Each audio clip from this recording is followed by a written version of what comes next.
بسم اللہ الرحمن الرحیم۔ ناظرین السلام علیکم ورحمۃ اللہ وبرکاتہ۔ آج ہم آسان عربی گرامر کے نام سے ایک کورس کا آغاز کر رہے ہیں کہ جس میں ہمارا فوکس قرآنک عربک گرامر ہوگا، یعنی ایسی عربی گرامر کہ جس کو پڑھ کے قرآن کو سمجھنا ہمارے لیے آسان ہو جائے۔ ویسے تو عربی زبان ایک بول چال کی بھی زبان ہے، ایک ادب اور لٹریچر کی بھی زبان ہے، لیکن ہمارے کورس میں جس عربی زبان کو فوکس کیا جائے گا وہ قرآن مجید کی عربک لینگویج ہے، وہ قرآن کی عربی زبان ہے، تاکہ پڑھے لکھے لوگوں کے لیے، خاص طور پہ یونیورسٹی گریجویٹس کے لیے قرآن مجید کو سمجھنا آسان ہو سکے۔ جو ٹیکسٹ بک جس کا ہم مطالعہ کریں گے اس کورس کے اندر، یہ آسان عربی گرامر کے نام سے نیٹ پہ بھی اویلیبل ہے، اور مزید یہ کہ آپ کو اس ویڈیو میں لنک کے ذریعے بھی شیئر کی جا رہی ہے کہ اس لنک سے آپ اس کتاب کو ڈاؤن لوڈ کر سکتے ہیں۔ بیسیکلی عربی زبان میں جتنی کتابیں مدارس میں پڑھائی جاتی ہیں وہ ایک ٹریڈیشنل وے کے اندر لکھی گئی ہیں۔ عربی زبان کو ماڈرن ٹیکنیکس کے ساتھ پڑھانے میں جن لوگوں نے اس حوالے سے کچھ کام کیا، ان میں ایک عربی کے معلم کے نام سے مولوی عبدالستار صاحب کی کتاب تھی جو بہت معروف ہوئی۔ تو ڈاکٹر اسرار احمد رحمہ اللہ، ان کا قرآن کے حوالے سے کافی کام ہے۔ ان کی قرآن اکیڈمی کے اندر جہاں 1 ایئر کورس ہوتا تھا، 1 سالہ کورس جسے کہتے ہیں، جو خاص طور پہ یونیورسٹی گریجویٹس کو کروایا جاتا تھا، وہاں یہ کتاب نصاب میں مقرر تھی جو یونیورسٹی گریجویٹس کو پڑھائی جاتی تھی، عربی زبان، عربی گرامر سکھانے کے لیے، وہ عربی گرامر جس کا تعلق قرآن مجید سے ہے۔ تو حافظ احمد یار صاحب، بلکہ پروفیسر ڈاکٹر حافظ احمد یار صاحب بہت بڑی شخصیت ہیں۔ یہ ڈاکٹر اسرار احمد رحمہ اللہ علیہ کے ہاں قرآن اکیڈمی میں پڑھاتے رہے، یہی عربی زبان جسے ہم قرآنی عربی زبان کہتے ہیں۔ تو انہوں نے عربی کے معلم کے اوپر مزید کچھ کام کیا اور اپنے کچھ نوٹس تیار کروائے۔ تو پروفیسر ڈاکٹر حافظ احمد یار صاحب کا تعارف یہ ہے کہ یہ پنجاب یونیورسٹی میں عربی ڈپارٹمنٹ کے چیئرمین رہے ہیں، اور کافی ساری کتابیں بھی ان کی ہیں۔ ماشاءاللہ بہت ویل نون آدمی ہیں عربی کی فیلڈ کے اندر، عربی زبان کے اندر، یعنی بڑے آدمیوں میں شمار ہوتے ہیں۔ تو پروفیسر ڈاکٹر حافظ احمد یار صاحب کے جو نوٹس تھے، جو انہوں نے قرآنی عربی زبان پڑھائی قرآن اکیڈمی میں کئی سال تک وہاں پہ، تو ان نوٹس کو ان کے ایک شاگرد لطف الرحمان خان صاحب، یہ بعد میں خود ایک بڑا نام بن گیا اور ان کا بڑا کام ہے قرآنی عربی زبان کے اوپر۔ تو انہوں نے حافظ احمد یار صاحب کے نوٹس کو مرتب کر دیا 3 حصوں میں، آسان عربی گرامر کے نام سے، ایزی عربک گرامر کے نام سے۔ اب اس کا چوتھا حصہ بھی پبلش کیا جاتا ہے قرآن اکیڈمی کی طرف سے۔ تو یہ چاروں حصے جو ہے، اس کے جو 4 والیومز ہیں، یہ اویلیبل ہیں، دستیاب ہیں۔ بیسیکلی اس کتاب کو جو ڈیزائن کیا گیا ہے، خود مجھے کئی مرتبہ اس کتاب کو پڑھانے کا اتفاق ہوا، بیسیکلی اس کو جو ڈیزائن کیا گیا ہے وہ ماڈرن ویز میں، ماڈرن ٹیکنیکس کے ساتھ کسی زبان کو کیسے سیکھا جا سکتا ہے۔ کیونکہ مدارس میں جو کتابیں عام طور پہ نصاب میں شامل ہیں، مجھے خود بھی مدرسے سے بھی عربی زبان پڑھنے اور مدرسے میں پڑھانے کا بھی اتفاق ہوا، تو وہاں جو مدارس میں عربی زبان کی کتابیں نصاب میں شامل ہیں، اور وہاں جو طریقہ کار ہے عربی زبان پڑھنے پڑھانے کا، اس کو زیادہ تر کہتے ہیں کہ وہ رٹا بیس سسٹم ہے، مطلب اس میں میموری، آپ کا حفظ، اس کا زیادہ کمال ہوتا ہے، جبکہ سمجھنے سمجھانے والا معاملہ جو ہے وہ اس میں کم ہوتا ہے، وہ بعد کے لیولز پہ جا کر آتا ہے۔ تو آسان عربی گرامر، اگر میں اس کے آپ کو فضائل بیان کروں اس کتاب کے، اس کی فضیلت میں اگر میں ایک واقعہ نقل کروں تو شاید وہی کافی ہو جائے گا۔ قرآن اکیڈمی میں میں نے پہلے 1 ایئر کورس کیا، اس کے بعد مجھے جامعہ اشرفیہ میں پڑھنے کا اتفاق ہوا، جامعہ اشرفیہ لاہور کا ایک بہت بڑا مدرسہ ہے، لوگ جانتے ہیں. پھر اس کے بعد جامعہ رحمانیہ، وہاں پہ بھی پڑھنے کا اتفاق ہوا. تو جب میں نے جامعہ اشرفیہ کو جوائن کیا، غالباً یہ 2001 کی بات ہے، تو اس وقت ایک 6 سالہ کورس شروع کیا گیا تھا جامعہ اشرفیہ میں. 6 سالہ کورس کا مطلب ہے 3 ایئر کورس. تو یہ جو 3 ایئر کورس تھا، یہ مطلب مولانا اشرف علی تھانوی رحمہ اللہ علیہ نے ڈیزائن کیا تھا گریجویٹس کے لیے، یونیورسٹی گریجویٹس کے لیے، کہ ان کو 3 سال میں آپ درس نظامی سے گزار دیں، کیونکہ ان کے پاس 8 سال کا وقت نہیں ہوتا، یا پھر یہ ہے کہ وہ ذہین لوگ ہوتے ہیں، وہ 8 سال کے بجائے 3 سال میں بھی کر سکتے ہیں. تو جامعہ اشرفیہ نے اس کورس کو لانچ کیا. تو میں بھی اس کا، وہ ہمارا فرسٹ بیچ تھا، پہلا بیچ تھا جس میں نے بھی اس میں ایڈمیشن لیا. اب وہاں پہ اسی ٹریڈیشنل انداز کے اندر جو ہے وہ عربی زبان وہاں پہ پڑھائی جا رہی تھی. تو ہمارے کچھ کلاس فیلوز تھے، جیسے میرے ایک دوست تھے، وہ اسکواڈرن لیڈر تھے، ایئر فورس سے ریٹائرڈ تھے. تو انہیں جو ہے نا وہ چیز جو ہے وہ مطلب وہ ان کے ذہن سے میچ نہیں کر رہی تھی کہ کس طرح سے ہم جو ہے وہ عربی زبان کو رٹا لگاتے ہیں، جیسے اس کو کہتے ہیں نا گردانے کہتے ہیں، گردان.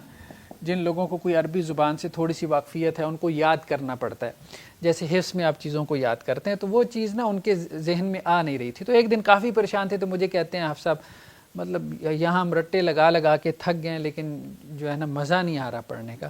تو میں نے انہیں کہا کہ میں آپ کو عربی پڑھاتا ہوں، میں نے قرآن اکیڈمی میں پڑھی ہے.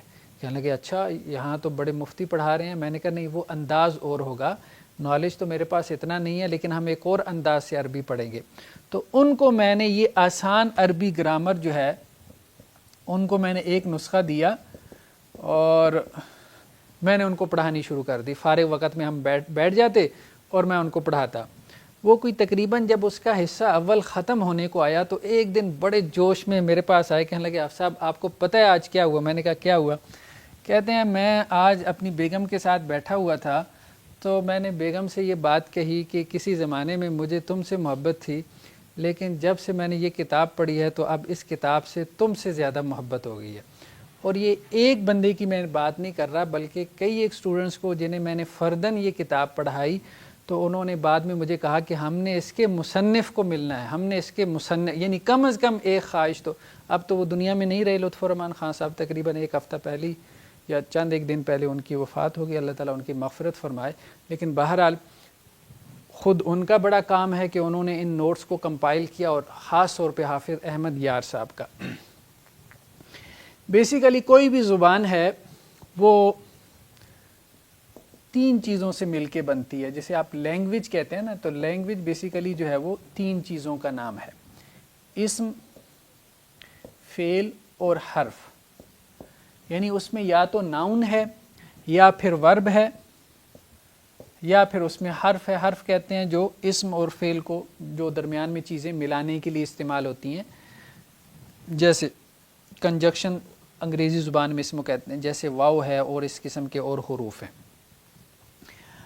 مدارس میں عام طور پہ جو شروع کیا جاتا ہے عربی زبان کو، وہ فعل سے شروع کیا جاتا ہے. لیکن یہاں پہ جب قرآن اکیڈمی میں عربی زبان کو جب پڑھایا جانے لگا، اب ظاہری بات ہے جو پڑھانے والے لوگ تھے وہ یونیورسٹی کا بیک گراؤنڈ رکھتے تھے، اور اسی طرح سے قرآن اکیڈمی سے پہلے ایک تجربہ ہوا تھا ندوۃ العلماء میں. انہوں نے کہا تھا کہ نہیں، اصل میں اسم سے ہمیں شروع کرنا چاہیے عربی زبان کو پڑھاتے وقت، کہ اسم آسان ہے. ٹھیک ہے، تو اس لیے یہ جو کتابیں ڈیزائن کی گئی ہیں، اس میں جو پہلا حصہ ہے آسان عربی گرامر کا، وہ صرف اسم کے بارے میں ہے. دوسرا حصہ جو حصہ دوم ہے، سیکنڈ پارٹ ہے، وہ فعل کے بارے میں ہے. تو ہم بھی انشاءاللہ سے اسم سے شروع کریں گے. اور اس کے لیے وہ خیر انہوں نے تو دلیل بھی بیان کی کہ وَعَلَّمَ آدَمَ الْأَسْمَاءَ كُلَّهَا، کہ اللہ نے آدم کو سب سے پہلے اسماء سکھائے، ناؤن سکھائے. یعنی اللہ نے ان کو ایک نئی زبان سکھانی تھی نا دنیا میں آنے کے لیے. تو جب دنیا میں بھیجنا تھا تو سب سے پہلے اللہ نے ان کو ناؤن سکھائے، اسماء سکھائے. تو ہم بھی انشاءاللہ سے اسم سے شروع کریں گے. جب اسم جو ہے وہ جملے کے اندر استعمال ہوتا ہے، دیکھیں جب بھی ہم بات کریں گے، ایک دوسری خوبصورتی جو ان کتابوں کی یہ ہے کہ یہ پریکٹیکل بات کرتی ہیں. یہ کتابیں جو ہے وہ تخیلاتی نہیں ہیں، امیجنری ورلڈ میں آپ کو نہیں لے کے جاتی، یہ فرض کر لیں، وہ سپوز کر لیں، نہیں، اس طرح سے نہیں.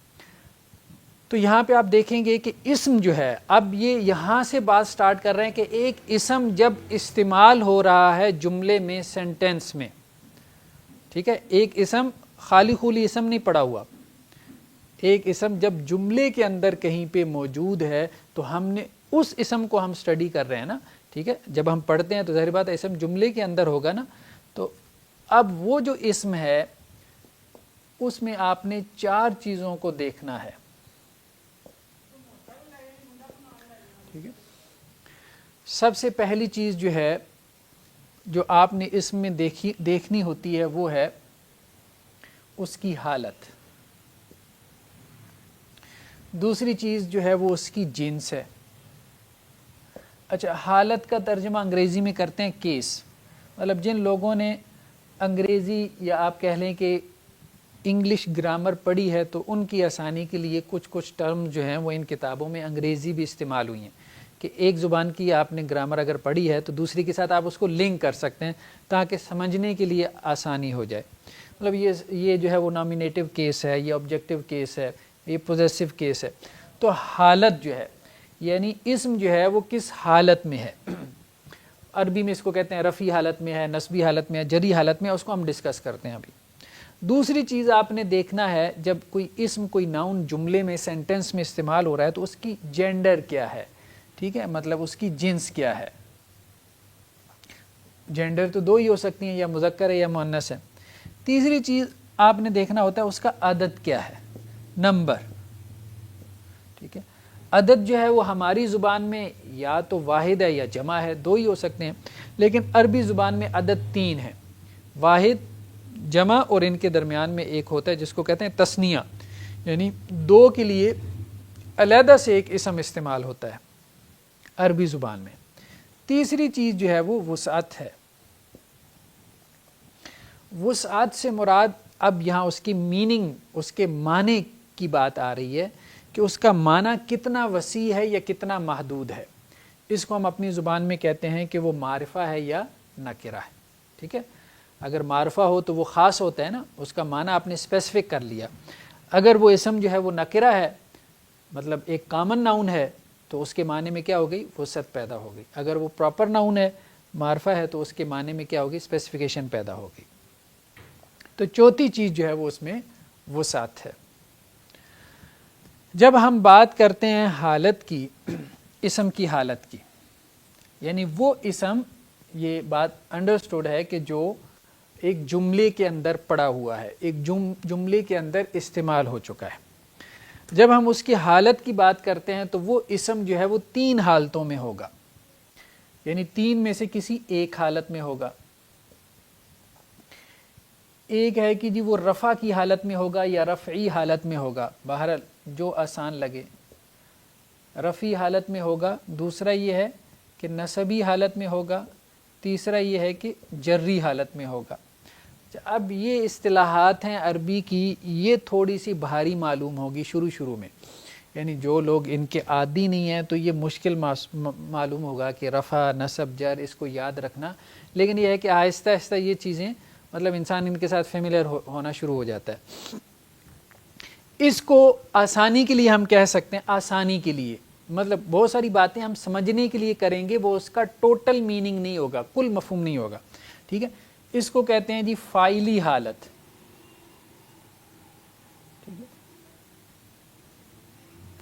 جو ایک سبجیکٹ کی حالت ہوتی ہے. اس کو کہتے ہیں مفعولی حالت, یعنی جو آبجیکٹ کی ہوتی ہے. اس کو کہتے ہیں اضافی حالت, مثال کے طور پر پوزیسو, ٹھیک ہے. اب یہ جو حالتیں ہیں ان کی کچھ پہچان ہے, ٹھیک ہے. رفع کی حالت جیسے اس کی پہچان کیا ہے کہ عام طور پہ 2 پیش ہوتی ہیں. نصب کی حالت اس کی پہچان کیا ہے, عام طور پہ 2 زبریں ہوتی ہیں. جر کی حالت اس کی پہچان کیا ہے, عام طور پہ 2 زیر ہوتی ہیں.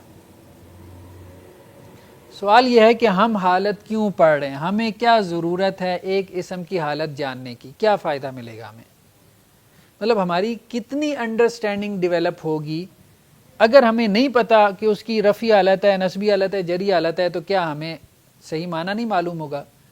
ایسی ہی بات ہے. جب تک آپ ایک اسم کی صحیح حالت نہیں معلوم کر پائیں گے اس وقت تک آپ صحیح ترجمہ نہیں کر پائیں گے اس عبارت کا۔ آپ کو ان تین حالتوں میں سے کوئی ایک حالت جو ہے وہ ڈیفائن کرنی ہے کہ اسم جو ہے اس جملے میں رفع کی حالت میں ہے، نصب کی حالت میں ہے، یا ایک مثال سے ہم سمجھ، سادہ سی مثال، حامد نے زید کو، اب ہمارے یہاں عربی میں نا چونکہ میں بھی مدرسے سے پڑھا ہوں مارنے والی مثالیں بہت زیادہ ہوتی ہیں، بہرحال حامد نے زید کو مارا، ٹھیک ہے۔ اب اس میں ایک بندہ مارنے والا ہے جس کو ہم کہتے ہیں سبجیکٹ، فاعل ہے، مارنے والا کون ہے؟ حامد، ٹھیک ہے، یہ فاعل ہے، ٹھیک ہے۔ جس کو مار پڑ رہی ہے آبجیکٹ، وہ کون ہے؟ زید ہے۔ کیا کیا جا رہا ہے؟ مارا جا رہا ہے۔ یہ کیا ہے؟ یہ ورب ہے، یہ فعل ہے، ٹھیک ہے۔ یہ تو ہمیں اس لیے پتہ چل گیا کہ ہمیں اردو آتی ہے۔ اگر یہ لکھا ہو ضربا زید حامدن، ٹھیک ہے، ضربا کا مطلب ہے مارنا، ٹھیک ہے، یہ تو ورب ہو گیا۔ اب یہ دو نام ہیں ہمیں پتہ ہے، ٹھیک ہے۔ اب کس نے کس کو مارا کیسے پتہ چلے گا؟ آپ کہیں کہ جی نہیں، جو پہلے آتا ہے نا اسی نے مارا ہوتا ہے، کیونکہ یہاں پہ بھی جو، حالانکہ یہاں پہ جو مارنے والا ہے اردو میں وہ پہلے آ رہا ہے، تو عربی میں آپ کہتے ہیں کہ جی یہاں پہ بھی مارنے والا جو ہے نا وہ پہلے آ گیا۔ لیکن اگر ہم اس جملے کو یوں کر دیں، ضربا حامدن زیدن، پھر تو اصل بات یہ ہے کہ عربی میں آگے پیچھے تقدیم و تاخیر ہوتی رہتی ہے۔ یہ کوئی بات نہیں عربی زبان میں کہ فعل کے ساتھ جو آ گیا تو وہی فاعل ہوگا، ٹھیک ہے۔ عربی زبان میں آپ فاعل کو پہچانتے ہیں اعراب سے۔ اعراب کہتے ہیں کسی اسم کے آخری حرف پہ جو حرکت ہوتی ہے اس کو، جیسے یہ اسم ہے نا زید، اس کا آخری حرف کیا ہے؟ دال، اس کے اوپر جو حرکات ہیں نا زیر زبر پیش، اس کو اعراب کہتے ہیں۔ تو اب زید کے اوپر دو پیش ہیں، حامد کے اوپر کیا ہیں؟ دو زبر ہیں۔ ہم نے یہ بات کی تھی کہ جو فاعلی حالت ہوتی ہے وہ کیا ہوتی ہے؟ اس کی علامت کیا ہے؟ اس کا سائن کیا ہے؟ دو پیش۔ کیا مطلب؟ یعنی جس ناؤن کے اوپر دو پیش ہوں گی، ابھی آسانی کے لیے ہم بات کر رہے ہیں، ابھی اس میں ہم اور اضافے کریں گے، جس ناؤن کے اوپر دو پیش ہوں گی وہ کیا ہوگا؟ سبجیکٹ ہوگا، وہ فاعل ہوگا۔ جس ناؤن کے اوپر سینٹنس میں دو زبریں ہوں گی وہ آبجیکٹ ہوگا، وہ مفعول ہوگا، ٹھیک ہے۔ تو ضربا زید حامدن، زید کیا ہے؟ فاعلی حالت میں ہے، یہ فاعلی حالت میں ہے، یعنی یہ مارنے والا، یہ فاعل ہے، فاعل اس کو کہتے ہیں جو کوئی کام کر رہا ہو، ٹھیک ہے۔ حامد کے اوپر دو زبریں ہیں تو یہ کیا ہے؟ مفعولی حالت میں ہے، یہ آبجیکٹ ہے، کیونکہ مفعولی حالت کی نشانی کیا ہے؟ دو زبریں، اس کو مار پڑ رہی ہے۔ یہاں حامد ہم نے پہلے لکھ دیا، پھر بھی ہم کیا کہیں گے؟ اس کو مار پڑ رہی ہے۔ تو بیسیکلی آپ یوں کہہ سکتے ہیں کہ فاعلی حالت کا فائدہ کیا ہوا؟ آپ کو پتہ چل گیا کہ سینٹنس میں یہ فاعل ہے۔ اگر آپ نے ناؤن کی نسبی حالت یعنی مفعولی حالت کو جان لیا تو آپ کو پتہ چل گیا کہ یہ سینٹنس میں کیا ہے؟ آبجیکٹ بن رہا ہے۔ اسی طرح سے جری حالت یعنی جو اضافی حالت ہے اس کو ہم آگے چل کے، یعنی جب ہم کمپاؤنڈ کو ڈسکس کریں گے، مرکب کو، اس وقت ہم، لیکن بہرحال ابھی ایک مثال کے ذریعے سے آہستہ آہستہ باتیں کھلیں گی، لیکن یہ ہے کہ ابھی اس لیول پہ کہ کیس ایک اسم کی جو حالت ہے وہ سینٹنس کے اندر اس کا کیا فائدہ ہوتا ہے۔ مثال کے طور پہ ایک فائدہ کیا ہے کہ جی ہمیں یہ پتہ چل جاتا ہے اس کی حالت سے کہ وہ فاعل بن رہا ہے یا مفعول بن رہا ہے، وہ سبجیکٹ بن رہا ہے جملے کے اندر یا آبجیکٹ بن رہا ہے۔ سبجیکٹ وہ ہوتا ہے جو کوئی کام کر رہا ہو، آبجیکٹ وہ ہوتا ہے جس پہ کوئی کام ہو رہا ہو، ٹھیک ہے۔ ہم یہ بات کر رہے تھے کہ فاعلی حالت میں کی نشانی کیا ہے؟ دو پیش، نسبی حالت کی نشانی کیا ہے؟ 2 زبر. جری حالت کی نشانی کیا ہے؟ 2 زیر. مثال کے طور پہ ایک اسم ہے، اگر ہم لکھیں گے کتابن تو یہ کیا ہے؟ یہ فاعلی حالت ہے. ٹھیک ہے. اگر ہم اسی کو لکھیں گے کتابن تو یہ کیا ہے؟ نسبی حالت ہے. اگر ہم اسی کو لکھیں گے کتابن، کتابن، کتابن، کتابن، معنی سیم ہے. کتابن ہو تو اس کا مطلب بھی کتاب ہے، کتابن ہے، بن ہے تو اس کا مطلب بھی کتاب ہے، کتابن ہے تو اس کا مطلب بھی کتاب ہے. معنی میں کوئی تبدیلی نہیں آتی. ہم کیا کہہ رہے ہیں، جب یہ جملے میں آئے گا نا، ابھی تو یہ اکیلا ہے، یہ اسم کیا ہے؟ اکیلا ہے.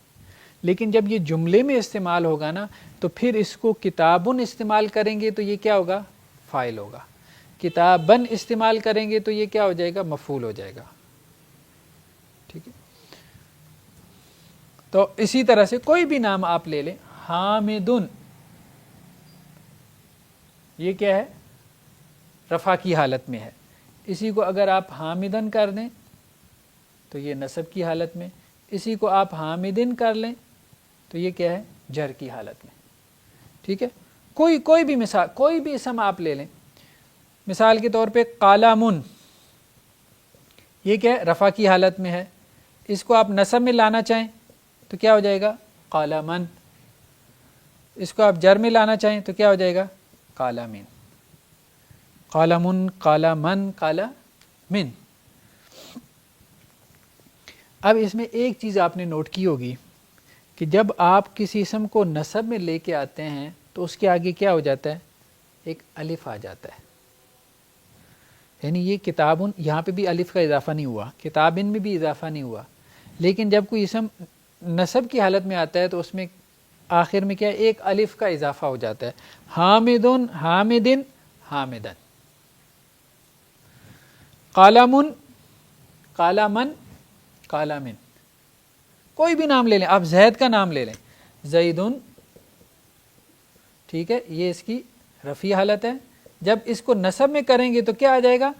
زیدن. نہیں، ایسے نہیں لکھیں گے، الف کا اضافہ کریں گے. یہ عربی زبان کا لکھنے کا قاعدہ ہے. اس کا تعلق ہے لکھنے سے، رسم الخط سے. عربی زبان کا کی رسم الخط سے کہ جب کوئی نصب میں ہوگا اسم تو اس کے آخر میں ہم کیا لگائیں گے؟ الف لگائیں گے. زیدن جر میں نہیں لگے گا. اس میں ایک ایکسیپشن ہے. ایکسیپشن تو 2 ہیں لیکن ہم دوسری کی طرف نہیں جاتے، یا چلیں دونوں کا ہی تذکرہ کر لیتے ہیں. ایک اس میں ایکسیپشن ہے کہ اگر کوئی اسم اس کے آخر میں گولتا ہو. ایک بات ضرور ذہن میں رکھنی ہے کہ کوئی بھی رول ایسا نہیں ہے جس کی ایکسیپشن موجود نہ ہو. رول کا مطلب یہ نہیں ہوتا کہ وہ 100%، ایسا نہیں ہوتا.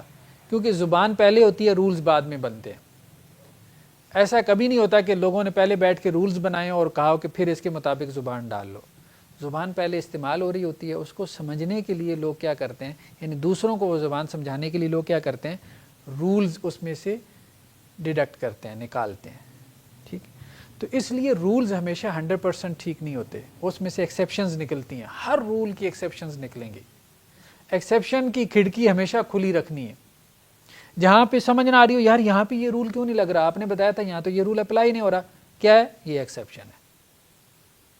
ٹھیک ہے. 80% پہ اپلائی ہو رہا ہے نا، 90% پہ ہو رہا ہے نا، 95 پہ ہو رہا ہے نا، 98 پہ ہو رہا ہے نا. بس رول کا مطلب یہی ہوتا ہے.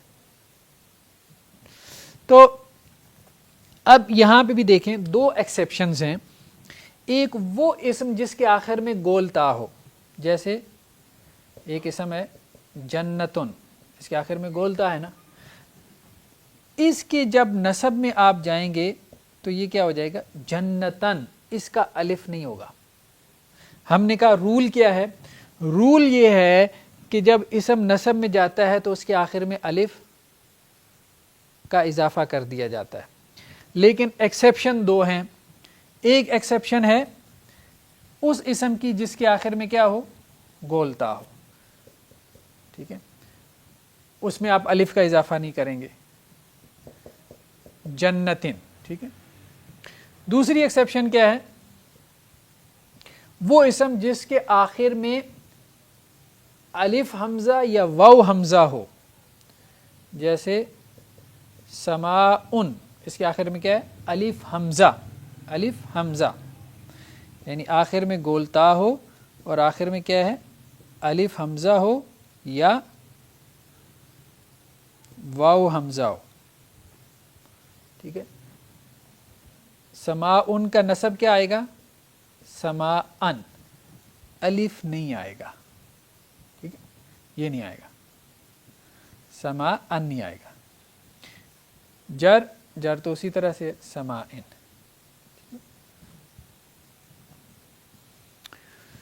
تو ہم نے یہ بات ابھی تک ڈسکس کی ہے کہ جب کوئی اسم، کوئی ناؤن سینٹینس کے اندر استعمال ہوگا تو ہم نے اس اسم کو 4 اینگل سے اسٹڈی کرنا ہے، 4 اینگل سے، ٹھیک ہے؟ ایک اسم جب سینٹینس میں استعمال ہو رہا ہے تو 4 اینگل سے ہم اس کو دیکھ رہے ہیں۔ سب سے پہلے ہم دیکھ رہے ہیں اس کی پوزیشن کیا ہے، اس کا کیس کیا ہے، نومینیٹو ہے، آبجیکٹو ہے، پوزیسو ہے، کیا کیس ہے اس کا، رفع کی حالت میں ہے، نصب میں ہے، جر میں ہے۔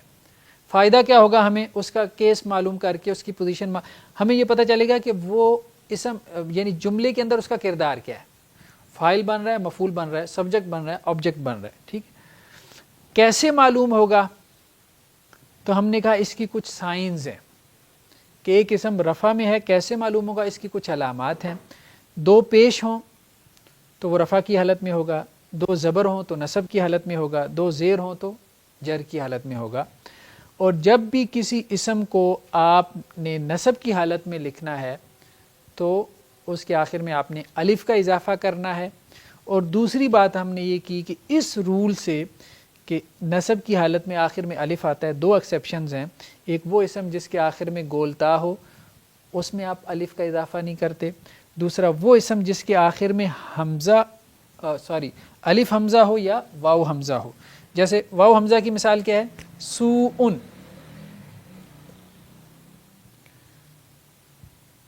سوءن، ٹھیک ہے؟ جب اس کا آپ نصب لکھیں گے تو سوءن ہو جائے گا، جر لکھیں گے تو سوءن ہو جائے گا۔ یعنی یہ رفع کی حالت ہے، یہ نصب کی حالت ہے، یہ جر کی حالت ہے۔ رفع کی حالت کی ایک علامت ہے 2 پیش، نصب کی حالت کی ایک علامت ہے 2 زبر، جر کی حالت کی ایک علامت ہے 2 زیر۔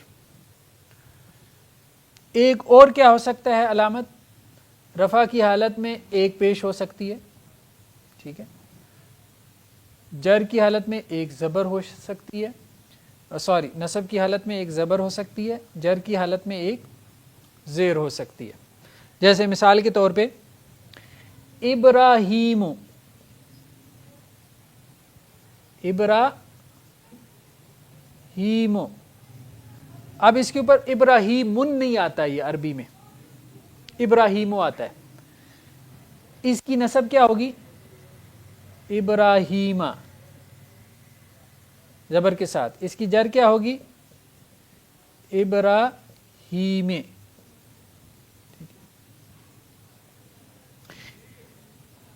رفع کی حالت میں 2 پیشیں ہو سکتی ہیں، جیسے ہم نے کہا تھا زیدن، یا رفع کی حالت میں 1 پیش ہو سکتی ہے جیسے ابراہیم۔ نصب کی حالت میں 2 زبریں ہو سکتی ہیں، یا نصب کی حالت میں 1 زبر ہو سکتی ہے۔ جر کی حالت میں 2 زیریں ہو سکتی ہیں، یا جر کی حالت میں 1 زیر ہو سکتی ہے۔ یعنی رفع کو پہچاننے کی علامت 2 پیش بھی ہے، 1 پیش بھی ہے۔ نصب کو پہچاننے کی علامت 2 زبر بھی ہے، 1 زبر بھی ہے۔ جر کو پہچاننے کی علامت 2 زیر بھی ہے اور 1 زیر بھی ہے۔ اس کو اگر ہم کہیں عربی زبان میں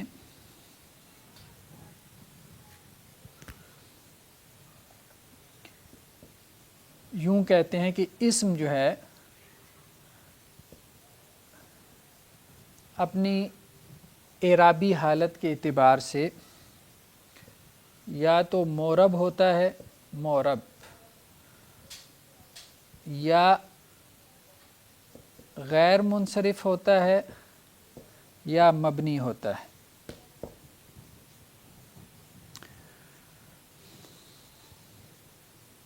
ہم ابھی حالت کو ڈیفائن کر رہے ہیں، حالت کو، ٹھیک ہے.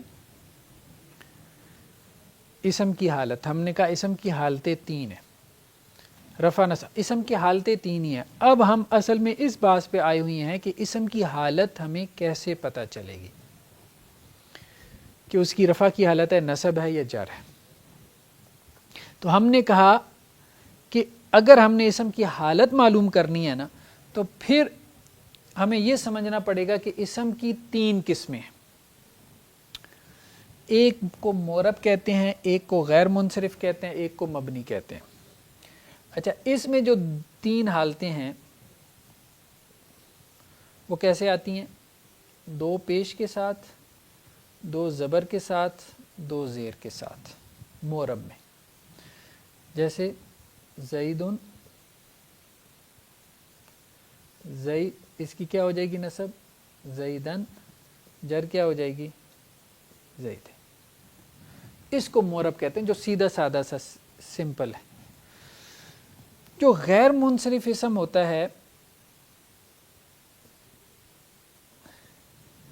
اس میں 3 حالتیں کیسے آتی ہیں؟ رفع آتی ہے پیش کے ساتھ، نصب آتی ہے زبر کے ساتھ، جر بھی آتی ہے زبر کے ساتھ.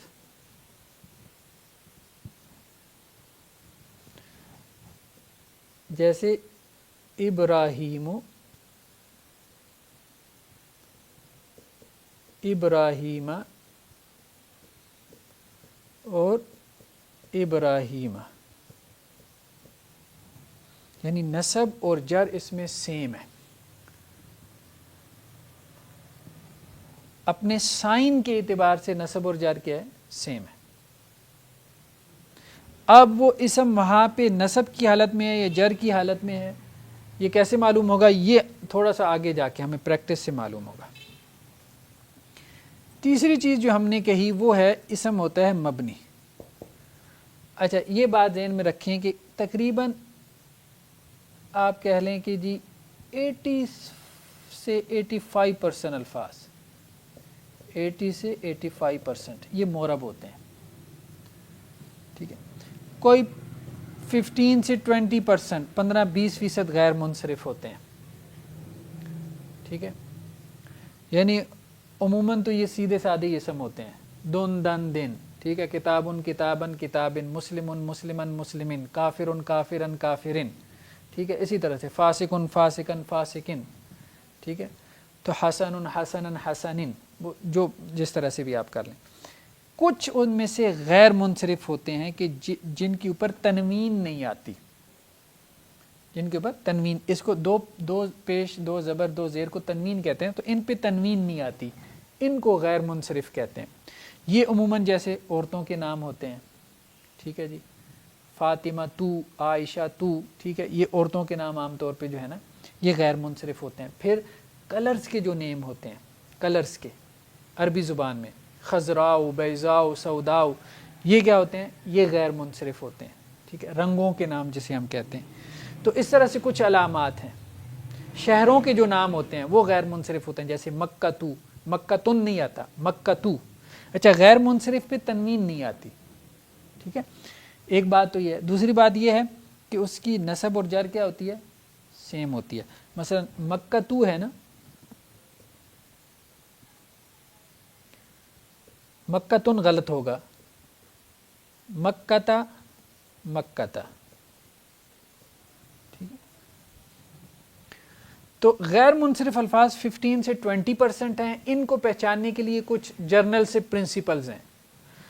عورتوں کے نام مثال کے طور پہ غیر منصرف ہوتے ہیں، کلرز کے نام، شہروں کے نام، بس اس قسم کے قواعد ہیں.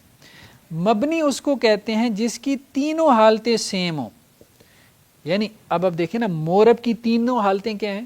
جدا ہیں، ڈیفرنٹ ہیں. ایک میں 2 پیشیں آ رہی ہیں، دوسرے میں 2 زبریں، تیسرے میں 2 زیر. غیر منصرف میں کیا ہے؟ 2 حالتیں سیم ہیں. مبنی میں تینوں حالتیں سیم ہیں. جیسے ہاذا ہاذا ہاذا، یہ ہاذا ہی رہے گا تینوں حالتوں میں. یعنی جو اشارے کے لیے عام طور پہ استعمال ہوتے ہیں الفاظ. ٹھیک ہے، تو وہ جیسے انگریزی میں دس اینڈ دیٹ، اشارہ قریب اشارہ بعید، تو وہ کیا ہیں، وہ مبنی ہوتے ہیں. یعنی ہاذا جملے کے اندر فاعل بن جائے تو پھر بھی ہاذا رہے گا، مفعول بن جائے پھر بھی ہاذا رہے گا. ٹھیک ہے. اور پوزیسو کیس ہو، جیسے کسی چیز کو آپ کہہ رہے ہیں کہ وہ آپ کی ملکیت ہے، جیسے ہم جری حالت کہہ رہے ہیں، تو اس میں بھی وہ ہاذا ہی رہے گا. تو اس کو کہتے ہیں مبنی. یہ بہت کم الفاظ ہیں، 1 سے 2% بھی نہیں ہے. ٹھیک ہے. تو اسم جو ہے ہم نے کہا کہ سب سے پہلے ہم نے اس کی حالت کو ڈیفائن کرنا ہے جملے میں، کہ وہ رفع کی حالت میں ہے، نصب میں ہے یا جر میں ہے. پھر اس اسم کی جو حالت ہے وہ ہم نے کہا کہ جی وہ اسم آپ دیکھیں گے، غور کریں گے کہ وہ اسم معرب ہے یا وہ اسم جو ہے وہ غیر منصرف ہے یا وہ اسم کیا ہے، مبنی ہے. اگر تو وہ اسم معرب ہے تو اس کی تینوں حالتیں کیا ہوں گی، ڈیفرنٹ ہوں گی. اگر وہ غیر منصرف ہے تو اس کی 2 حالتیں نصب اور جر سیم ہوں گی. اور اگر وہ مبنی ہے تو اس کی تینوں حالتیں کیا ہوں گی، سیم ہوں گی. اچھا، یہ جو بک ہے اس کی خصوصیت یہ ہے کہ اس میں ایکسرسائزز دی گئی ہیں. ہر جو چیپٹر ہے، ہر جو ٹاپک ہے، اس کو پڑھنے کے بعد، جیسے بچوں کا اسکول کا آپ سلیبس دیکھتے ہیں تو آخر میں ایکسرسائز دی ہوتی ہے. عام طور پہ مطلب انگریزی کی جو ہو، اسی طرح سوشل سٹڈیز ہے یا کوئی بھی، تو اس میں انہوں نے ایکسرسائزز دی ہیں. تو یہ ایکسرسائزز جو ہیں وہ ضرور کریں. اگر آپ یہ ایکسرسائزز کریں گے تو یہ کتاب جو ہے نا وہ آپ کو بہت اچھے طریقے سے سمجھ آنا شروع ہو جائے. ہمارے استاد کہتے تھے کہ 2 کام کر لو تو پھر یہ کتاب تمہیں خود سے جو ہے وہ لطف دینا شروع کرے گی. ایک یہ ہے کہ کوئی لیکچر درمیان میں مس نہیں کرنا، اور دوسرا یہ ہے کہ اس میں جو ایکسرسائز دی گئی ہے نا تو وہ ایکسرسائز لازماً کرنی ہے. تو جو طلبہ، جو سٹوڈنٹس جو ہیں وہ ان لیکچرز کو دیکھ رہے ہیں یا وہ چاہتے ہیں کہ ان سے واقعتاً ان کو کوئی فائدہ ہو، تو وہ اس کی ایکسرسائزز، ہر چیپٹر کے آخر میں جو ایکسرسائزز دی ہیں وہ ان کو ضرور کریں. اب مثال کے طور پہ ابھی جو ہم نے یہ ابھی تک ہم نے اس کے 2 چیپٹرز کا مطالعہ کر لیا. ٹھیک ہے. اب ان دونوں چیپٹرز کے آخر میں جو ہے وہ مثالیں دی گئی ہیں، ایکسرسائزز دی گئی ہیں. ایکسرسائزز کیا ہیں کہ آپ کو کچھ ویکیبلری دی گئی ہے. جیسے مثال کے طور پہ آپ کو یہ لفظ دیا گیا ہے ثوابن، اور آپ کو یہ اسائنمنٹ دی گئی کہ آپ نے اس کی 3 حالتیں لکھنی ہیں. تو رفع کی حالت میں یہ کیا ہوگا، ثوابن. نصب کی حالت جب آپ لکھیں گے تو یہ کیا ہو جائے گا، ثوابن. اور جر کی حالت میں کیا ہو جائے گا، ثوابن. قاعدہ کیا ہے، یہ والا یاد رکھنے والا، کہ جب آپ نصب میں اس کو لکھتے ہیں تو آپ نے آخر میں کیا کرنا ہے، ایک الف کا اضافہ کرنا ہے. یہ قاعدہ ہے. اب مثال کے طور پہ ایک لفظ ہے مدینتن، ایکسرسائز میں ہے کہ آپ اس کی 3 حالتیں لکھیں. تو رفع کی حالت میں کیا ہوگا، مدینتن. نصب کی حالت میں کیا ہوگا، مدینتن. یہ ایکسیپشن نمبر 1. اس رول کی ایکسیپشن نمبر 1 کہ نصب میں الف کا اضافہ ہوتا ہے. ایکسیپشن نمبر 1 کیا تھی کہ اگر آخر میں گولتا ہو تو پھر آپ الف کا اضافہ نہیں کرتے. جر کیا ہے، مدینتن. اچھا، اگر لمبی تا ہو، مثال کے طور پہ ایک ویکیبلری میں لفظ آیا بنتن،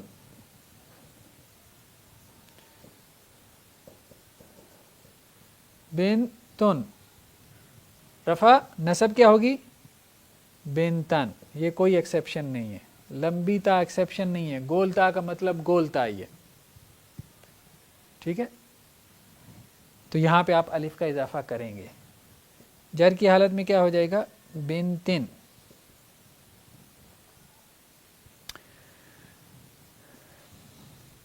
مثال کے طور پہ ایک اور لفظ دیا گیا یہاں آپ کے اس میں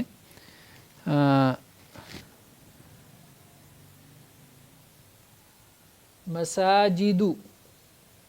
اب یہ مساجدو کیا ہے؟ ہم نے کہا تھا جس کے آخر میں تنوین آ جائے تو وہ معرب ہے، اور جس کے آخر میں تنوین نہ آئے تو وہ کیا ہے؟ غیر منصرف ہے. تو مساجدو رفع کی حالت میں یہ نصب میں کیا ہے؟ مساجدہ. اچھا، غیر منصرف میں بھی نصب کی حالت میں الف نہیں آتا، الف صرف تنوین کے ساتھ آتا ہے. ٹھیک ہے، مساجدو مساجدہ اور مساجد، یا اس کو مساجدہ ہی لکھ دیں. جر میں بھی اس کی نصب اور جر جو ہے وہ ایک ہی جیسی ہوتی ہے، کبھی کبھی اس کے نیچے زیر بھی آ جاتی ہے، لیکن ہم وہ اس کو ایکسیپشن میں ڈسکس کر لیتے ہیں، ابھی ہم اس کو مکس نہیں کرتے. تو ہم نے کہا تھا غیر منصرف میں یہ دو حالتیں کیا ہوتی ہیں؟ سیم، نصب اور جر. تیسرا جو ہے وہ ہم نے کہا تھا جیسے اشارہ ہے، ہا اولائی، یہ آتا ہی ایسے ہا اولا، یہ جر میں نہیں ہے، یہ جر میں نہیں ہے. زیر دیکھ کے یہ نہیں کہنا کہ جی یہ جر میں ہے. ہم نے کہا کہ اشارے جتنے ہیں، ہاذا کا مطلب یہ دس، ہا اولائے کا مطلب دیز، ہاذا واحد کے لیے سنگولر کے لیے، ہا اولائے جمع کے لیے. تو اب ہا اولائے اشارے جتنے ہیں وہ مبنی ہیں. مبنی کا مطلب کیا ہے؟ تینوں کیسز سیم ہیں. ہا اولائی نصب میں ہو، جر میں ہو، ہا اولائی جر میں بھی یہی ہے،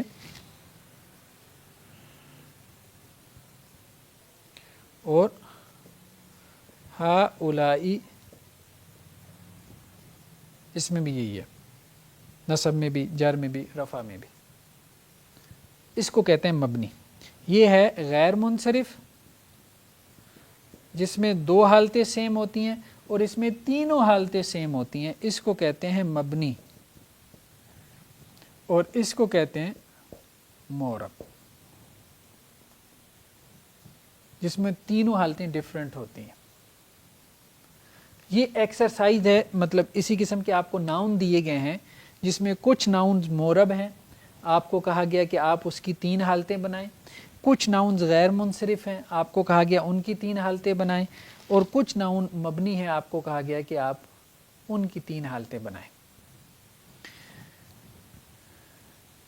تو مثال کے طور پہ جیسے ہم نے مبنی کی مثال لی،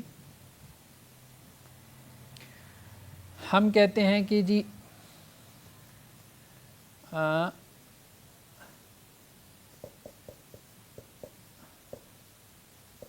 ضربہ ھذا ھذا، اس نے اس کو مارا.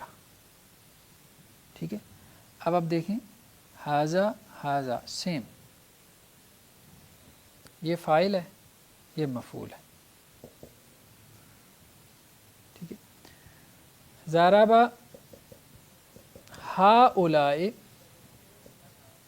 انہوں نے، ہؤلاء یہ جمع کے لیے، یہ سب، انہوں نے مارا ہؤلاء ان کو. سیم، فاعلی حالت بھی سیم، جری حالت بھی سیم، مفعولی حالت بھی سیم. ٹھیک، لیکن جب دوسری صورت آتی ہے تو اس میں ہم نے دیکھا کہ فاعلی حالت اور مفعولی حالت مفعول میں اور معرب میں تبدیل ہو جاتی ہے. مبنی میں یہ سیم رہتی ہیں دونوں حالتیں. اس میں ہم نے دیکھا تھا جیسے ضربہ زیدن، اگر کوئی اور زید ہو جس کو اس نے مارا ہو مثال کے طور پہ، ٹھیک ہے، تو پھر کیا آئے گا؟ زیدن نہیں آئے گا. یعنی ایک زید ہے، اس نے دوسرے زید کو مارا، زیدن آئے گا. ٹھیک ہے، ایک ابراہیم نے دوسرے ابراہیم کو مارا، ضربہ ابراہیم ابراہیم، الرحیم، یہ مورب ہے، یہ غیر منصرف ہے، یہ مبنی ہے. تو یہ مبنی جو ہے یہ تبدیل نہیں ہوتا، لیکن یہ 1% ہے، 1% بھی نہیں ہے، فنگر ٹپس پہ آ جائے گا، آپ کی ویکیبلری میں آ جائے گا. ٹھیک ہے، تو ہم یہ بات کر رہے ہیں کہ جب ہم نے حالت کو اسٹڈی کر لیا تو اب اگلی چیز ہے جینڈر.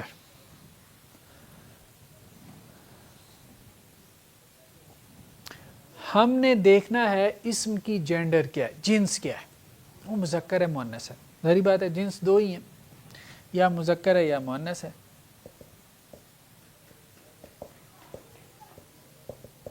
تیسری کے لیے علیحدہ سے کوئی اسم استعمال نہیں ہوگا، بھلے تیسری جنس ایگزسٹ کرتی ہو لیکن علیحدہ سے کوئی اسم استعمال نہیں ہوتا اس کے لیے.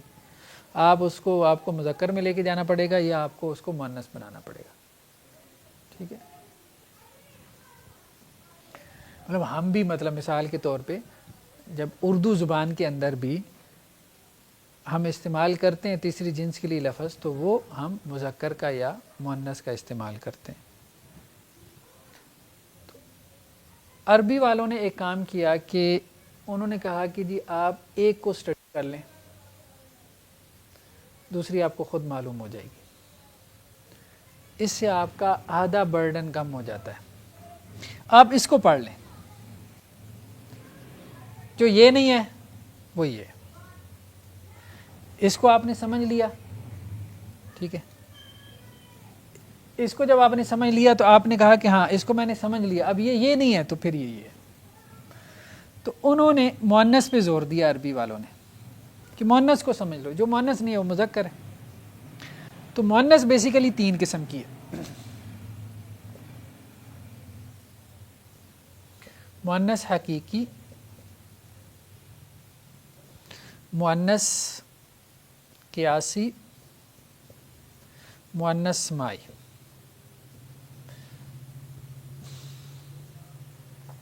مؤنث حقیقی اس کو کہتے ہیں جو پیئرز کی صورت میں ہو، جوڑوں کی صورت میں، ماں باپ، بہن بھائی. ٹھیک ہے، مثال کے طور پہ اچھا یہ کیا ہے، یہ ساری ویکیبلری ہے. مؤنث حقیقی کیا ہے، لیکن یہ بہت تھوڑی ہے. جیسے ہم نے کہا تھا نا غیر منصرف بہت تھوڑا ہے. اصل مؤنث یہ والی ہے جو قاعدے کے تحت آتی ہے، ضابطے کے تحت، جو ذرا ضابطے سے، رول سے ہٹ کے ہے نا، وہ یہ دو ہیں، حقیقی اور سماعی. حقیقی وہ ہے جو پیئر کی صورت میں، جیسے باپ کے لیے لفظ استعمال ہوتا ہے عربی میں کیا ہے، ابن. ماں کے لیے کیا ہے، امن. اب ان میں کوئی جوڑ ہے، کوئی جوڑ نہیں، ایک ابن ہے اور ایک امن ہے. ٹھیک ہے، یہ مذکر ہے، یہ مؤنث ہے، یہ پیئرز کی صورت میں ہے، یہ ویکیبلری ہے آپ کی. مؤنث سماعی وہ ہے جسے کہتے ہیں کہ ہرڈ، سنی سنائی. اہل زبان اس کو مؤنث بولتے ہیں، اس کے مؤنث ہونے کا کوئی قاعدہ نہیں ہے. ہمارے ہاں سورج طلوع ہوتا ہے، ہم کیا کہتے ہیں اردو میں، سورج طلوع ہوتا ہے، روزانہ صبح سورج طلوع ہوتا ہے. اب سورج کیا مذکر ہے؟ کچھ چیزیں ایسی ہیں جن میں مذکر مؤنث اپلائی نہیں ہوتا، لیکن ہماری زبان کی مجبوری ہے نا، ہمیں اپلائی کرنا پڑتا ہے. ہمیں یا تو کہنا پڑے گا سورج طلوع ہوتی ہے، یا کہنا پڑے گا ہوتا ہے. تو ہم اردو والوں نے کہا کہ سورج طلوع ہوتا ہے، عربی والوں نے کہا سورج طلوع ہوتی ہے، پٹھانوں کی بھی ہوتی ہوگی. ٹھیک ہے، تو یہ بیسیکلی سما پہ ہے. دہی کھٹا ہے، دہی کھٹی ہے. اردو والوں میں بھی اختلاف ہو گیا کہ دہی کھٹا ہوتا ہے، کھٹی ہوتی ہے. سائیکل چلتا ہے یا چلتی ہے. پھر ایکسنٹس آگے آ جاتے ہیں، یہ لکھنؤ کا ایکسنٹ ہے، یہ لاہور والوں کا ہے، اختلاف ہو جاتا ہے. اس کو کہتے ہیں مؤنث سماعی. یعنی وہ چیزیں، کچھ چیزیں ایسی ہوتی ہیں کہ جہاں مذکر مؤنث یعنی اس طرح سے اپلائی نہیں ہو رہا، کیونکہ پیئرز ہیں ہی نہیں. سورج کا جوڑا کہاں سے لے کے آئیں گے، چاند کا جوڑا کہاں سے لے کے آئیں گے، دہی کو کیسے مذکر مؤنث بنائیں گے. ٹھیک ہے، تو وہاں کیا کرنا ہے، آپ نے یہ دیکھنا ہے کہ اہل زبان نے اس کو مذکر استعمال کیا، مؤنث استعمال کیا. اگر انہوں نے مؤنث استعمال کیا تو ہم اسے مؤنث استعمال کریں گے. آگ جلاتی ہے، ہمارے ہاں بھی آگ مؤنث ہے، ٹھیک ہے، عربی میں بھی آگ مؤنث ہے. اصل جو یہ بھی وکیبلری کے اوپر آ گئی، ٹھیک ہے، یہ بھی ہماری وکیبلری ہے، یاد کرنا ہے، یہ بھی وکیبلری ہے، یاد کرنی ہے، لیکن یہ تھوڑی ہیں. اصل ہے یہ قیاسی. قیاسی مؤنث وہ ہے کہ جس کے آخر میں، قیاس کہتے ہیں نا، قیاس کرنا، جس کے آخر میں گول تا ہو یا اس کے آخر میں زبر الف حمزہ ہو یا اس کے آخر میں کھڑی زبر یا ہو. یہ 3 علامات ہیں مؤنث کی عربی زبان میں. کوئی ناؤن مؤنث ہے کہ نہیں ہے کیسے پتہ چلے گا؟ اگر کسی ناؤن کسی اسم کے آخر میں گولتا ہے تو وہ مؤنث ہے. اگر کسی اسم کے آخر میں، اس کو کہتے ہیں الف ممدودہ، یہ جو ساری چیزیں ہم نے لکھی ہیں نا، 3 چیز، اس کو کہتے ہیں الف ممدودہ، ٹھیک، اس کو کہتے ہیں الف مقصورہ، ٹھیک ہے، اس کو کہتے ہیں تائے مدورہ. تا تو تا کو کہتے ہیں نا، مدورہ گول، ٹھیک ہے، وہ ذرا اصطلاحات مشکل ہیں. جیسے اس کو کہتے ہیں تائے مدورہ، اس کو کہتے ہیں الف ممدودہ یعنی جس پہ مد ہوتی ہے، ٹھیک ہے، اس کو کہتے ہیں الف مقصورہ یعنی وہ الف کھڑا الف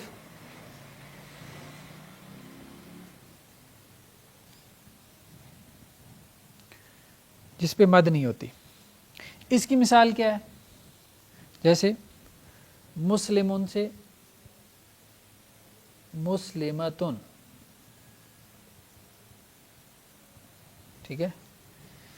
اس کی مثال کیا ہے؟ جیسے خضرا، گنبد خضرا، خضرا،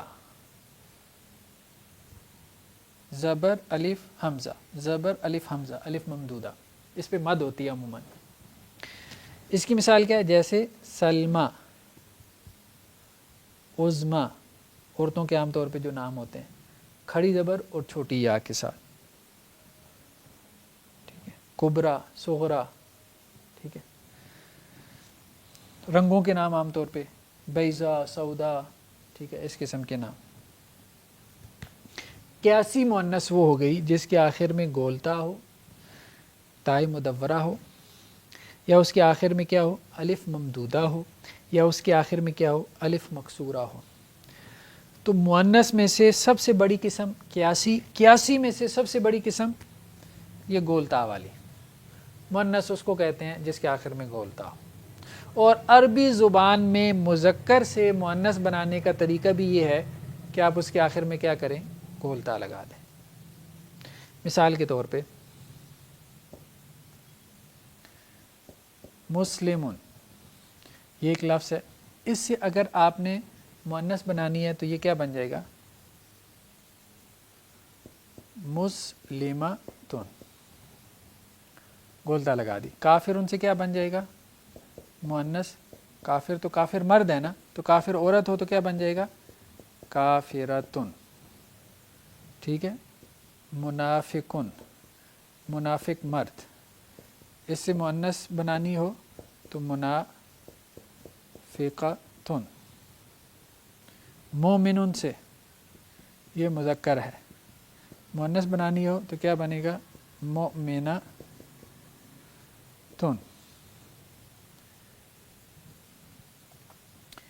اب ہم آتے ہیں ذرا آگے اسی چیز کو، اب ہم ان دونوں کو ملاتے ہیں،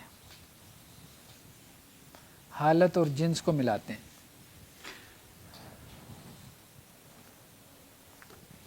پہلے ہم نے حالت کو اسٹڈی کیا، پھر ہم نے جنس کو اسٹڈی کیا، اب ان دونوں کو ہم ذرا ملا رہے ہیں. اسی طرح ہم پھر عدد کو بھی ساتھ ملائیں گے، پھر ہم اس کو کیا کریں گے؟ وسعت کو ملائیں گے.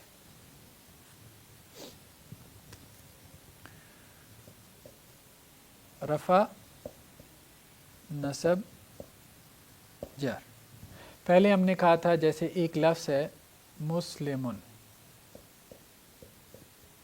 ٹھیک ہے، ہم نے کہا یہ رفع کی حالت ہے، اس کی ہم نے کہا نصب کیسے بنے گی، مسلمن، ٹھیک ہے، اس کی ہم نے کہا جر کیسے بنے گی، مسلمین، ٹھیک ہے، لیکن یہ کیا ہے، یہ ہے مذکر،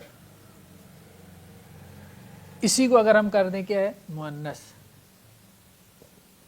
ٹیبل ادھر سے بھی دیکھنا ہے ادھر سے بھی دیکھنا ہے، ٹھیک ہے، دونوں طرف سے ٹیبل دیکھنا ہے۔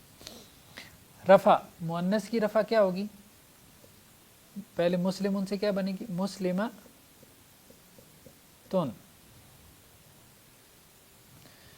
نصب کیا ہو گئی، مسلمہ تن، مؤنث اس کی جر کیا ہو گئی، مسلمہ تن۔ ایک اسم سے کتنی شکلیں بن گئی، 6، 3 مذکر کی 3 مؤنث کی۔ ابھی اس کی شکلیں بنیں گی جب ہم یہاں تک پہنچیں گے 36، بہت سمپل ہے، ایک لفظ ایک اسم جو ہے نا مسلم، وہ اس سے کتنی شکلیں بنے گی، اس کی کتنی فارم بنے گی، 36۔ جب ہم وسط پہ پہنچیں گے 36 بن چکی ہوں گی، یہاں پہ 3 تھی، ہم نے کہا نا حالت میں کیا تھیں، 3 تھیں، یہاں پہ آ کے کتنی بن گئی مسلم کی صورتیں، فارم 6، جب یہاں ہم پہنچیں گے تو یہ 18 ہو جائیں گی، جب یہاں ہم پہنچیں گے اس کو بھی ملائیں گے تو یہ 36 ہو جائیں گے۔ پھر ہمیں پتہ چل جائے گا کہ یہ اسم جو ہے وہ کس طرح سے استعمال ہوا ہے اس سینٹنس میں۔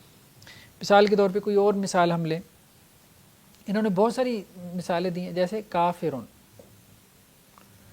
نصب کیا ہو جائے گی، کافرن، جر کیا ہوگی، کافرین۔ تو یہ ایکسرسائزز آپ لوگوں نے کرنی ہیں، 20 انہوں نے اسم دی ہوئی ہیں جن کی ایکسرسائزز کرنی ہیں۔ یہ تو ہو گیا مذکر کافر، اسی کا اگر آپ نے بنانا ہو مؤنث تو کیا بن جائے گا، کافرتن، نصب کیا بن جائے گی، کافرتن، جر کیا ہوگی، کافرتن۔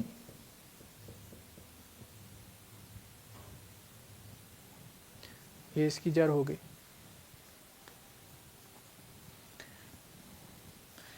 البتہ وہ الفاظ کہ جن کی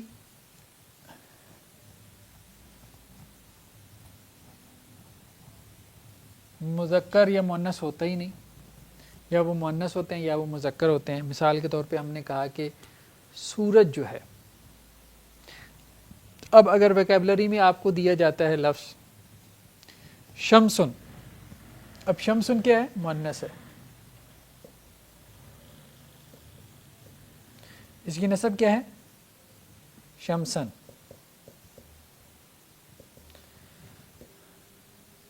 اس کی جر کیا ہے، شمسن، ٹھیک ہے۔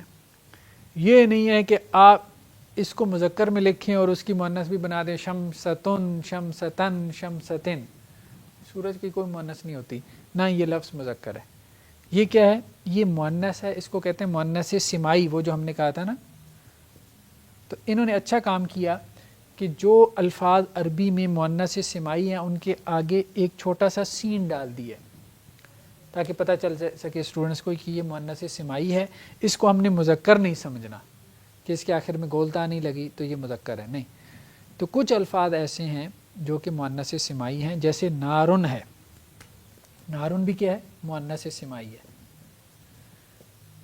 نارن، نارن، آگ، آگ مؤنث استعمال کرتے ہیں عربی والے، ٹھیک ہے، اب اس کا کوئی مذکر نہیں، یہ اس کی 3 شکلیں بنیں گی، اس کی 6 نہیں بن سکتی، کہنے کا مقصد یہ، اس ناؤن کی 3 شکلیں بنیں گی، 6 نہیں بن سکتی، اس کی 6 بن سکتی ہیں جو مذکر ہو، جو پہلی مؤنث ہے اور صرف مؤنث ہے، مؤنث سمائی ہے، اس کی 6 شکلیں نہیں بنیں گی، اس کی 3 ہی بنیں گی میکسیمم. ہاں اس کا معرفہ نکرہ آپ بنا سکتے ہیں، ٹھیک ہے، اس کا عدد بھی ہو سکتا ہے، آگ 2 آگ، ٹھیک ہے، بہت ساری آگ. تو یہ بات جو ہے نا ایک سمجھنے کی تھی.